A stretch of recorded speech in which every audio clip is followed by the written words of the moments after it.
جب اس نے بات کرنا ہی ختم کر دی تو سوچا کچھ دن بات نہ کروں تو شاید اس کو کچھ خیال آئے، تو ایسا ہی کیا۔ میں 1 ہفتے بعد آن لائن ہوئی تو دیکھا وہ بھی آن لائن ہے۔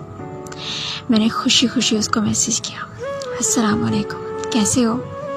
اس کا کوئی جواب نہیں آیا۔ میں یوں ہی اس کا آن لائن شو ہوتا نمبر دیکھتی رہی کہ اب اس پر ٹائپنگ شو ہوگا، لیکن یہ دیکھتے دیکھتے وقت کا پتہ ہی نہیں چلا کہ اس نے کب میسیج سین بھی کر لیا۔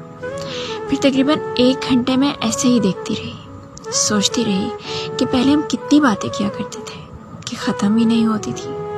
یہ سوچ ہی رہی تھی کہ اچانک وہاں ٹائپنگ شو ہوا۔ میری آنکھیں نم ہو گئی۔ کافی دیر تک ٹائپنگ شو ہوتا رہا اور میں سوچتی رہی اتنا لمبا کیا لکھ رہا ہوگا، کیا بات ہوگی۔ تقریباً 10 منٹ بعد میسیج آیا، بزی ہوں۔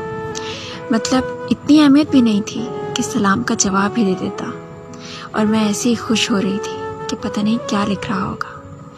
ایک آنسو چھلک کر نیچے گرا، پھر دوسرا گرا، پھر تیسرا۔ اسی طرح ایک ایک کر کے آنسو رواں ہو گئے اور وہ آن لائن سے آف لائن شو ہو گیا۔ خود پر طنزیہ ہنسی اور کڑوی مسکراہٹ کے ساتھ موبائل رکھ دیا۔ دل میں یہی چل رہا تھا، زخم پر زخم لگے تو اذیت ناچ اٹھتی ہے۔ کاش محبت سے پہلے ہی اذیت کا تخمینہ لگایا جا سکتا تو میں اپنے حصے کی اذیت جان کر محبت کی طرف دیکھتی بھی نہیں۔ خیر، اب تو کوئی مرہم ہی نہیں بچا تھا۔